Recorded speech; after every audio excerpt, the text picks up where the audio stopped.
হাদিস শরীফে বলা হয়েছে কাফের মোমেনের উত্তরাধিকারী হবে না, মোমেন কাফেরের উত্তরাধিকারী হবে না। এই বিষয়টি কোরআন কর্তৃক সমর্থিত, অর্থাৎ হাদিসটি কোরআন থেকেই নেওয়া হয়েছে। কোরআনে বলা হয়েছে কাফের মুশরিকের সাথে মোমেনের পারিবারিক সম্পর্কও থাকবে না। আসসালামু আলাইকুম বন্ধুগণ, আমরা আজ সূরা হুদের ৪৫ এবং ৪৬ নম্বর আয়াত নিয়ে আলাপ করব। ৪৫ নম্বর আয়াতে বলা হচ্ছে, বিসমিল্লাহির রহমানির রহিম, ওয়া নাদা নুহুন রাব্বাহু কালা রাব্বি ইন্না আবনি মিন আহলি। আর নুহু নিজ প্রতিপালককে ডেকে বললেন, হে আমার প্রতিপালক, আমার এই পুত্রটি আমার পরিবারবর্গেরই অন্তর্ভুক্ত। ওয়াদাকা আল্লাহ হাক্কু ওয়া আনতা আহকামুল হাকিমিন।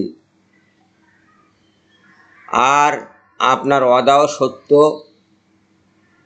এবং আপনি সমস্ত বিচারকের শ্রেষ্ঠ বিচারক, মানে আল্লাহর কাছে তিনি বিচার দিলেন। হযরত নূহ আলাইহিস সালামের বড় পুত্র যখন বন্যা দেখলো তখন পাহাড়ের উপর উঠে গেল। হযরত নূহ আলাইহিস সালাম তাকে ডেকে নৌকায় উঠতে বললেন, কিন্তু সে নৌকায় উঠল না। বলল যে আমি পাহাড়ের চূড়ায় দাঁড়িয়ে থাকবো, পানি আমার কি করবে?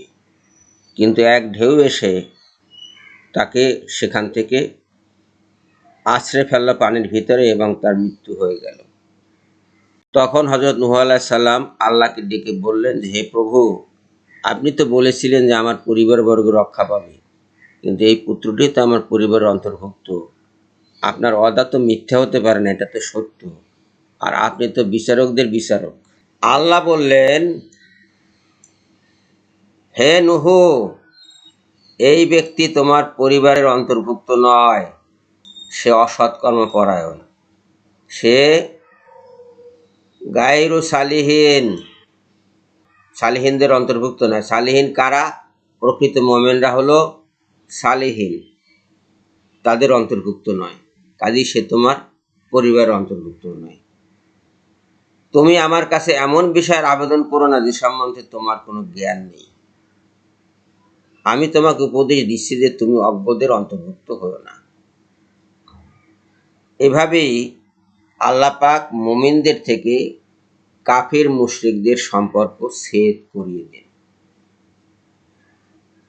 এখানে কেউ কেউ বলবে যে তার পুত্রটি বোধহয় অবৈধ ছিল, হয়তো এই পুত্রটি নূহ আলাইহিস সালামের ঔরসজাত নয়, এরকম একটি ধারণা এখানে দিতে চেষ্টা করবে অনেকেই। সেদিকে যাওয়ার আমাদের প্রয়োজন নেই, কারণ আল্লাহ সে কথা বলেননি।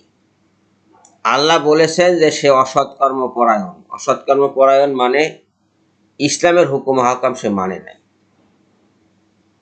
তাই সে এর অন্তর্ভুক্ত নয়। অনেকে সালেহীন বা আমিলুস সালিহা বলতে বোঝে যে কোনো সৎকর্ম, সৎকর্ম হইলেই হইল। যেমন একজনে কিছু দান করলো, তার সেটা সৎকর্ম হয়ে যাবে, কিন্তু সে দানকারী ব্যক্তি যদি মুসলিম না হয়, ইসলামের অনুসারী না হয়, তাহলে সেটা তার সৎকর্ম বলে বিবেচিত হবে না, তার সমস্ত আমল বাতিল হয়ে যাবে। এটাই আল্লাহর বিধান। কাফের মুশরিক যে ভালো কাজ করে না তা তো নয়, তারা বহু ভালো কাজ করে, কিন্তু সেগুলো হিসাবে আসবে না, কিতাবের অন্তর্ভুক্ত হবে না, আমল নামার অন্তর্ভুক্ত সেগুলো হবে না। তাদের ওই সৎকর্মের ফল দুনিয়াতেই দিয়ে শেষ করে দেওয়া হবে। আশা করি বিষয়টা সবাই অনুধাবন করেছেন।